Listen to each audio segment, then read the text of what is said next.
প্রায় সেরা পুজো বলতে পারি। প্রতি বছর ধুমধাম ভাবে মাধ্যমে আয়োজন শুরু হয়। কাল থেকেই হয়তো আয়োজন শুরু হয়ে যাবে।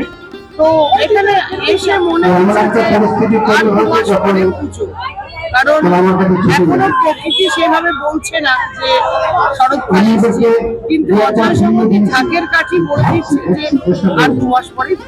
এবছরে 65তম বর্ষে পদার্পণ করলো আয়ুষ্মাতি ক্লাবের পুজো, এবং আমাদের ভাবনা বিষয় সম্পূর্ণটাই শিল্পী অমর সরকারের হাতে গোটা মণ্ডপ সজ্জাটি গড়ে উঠবে।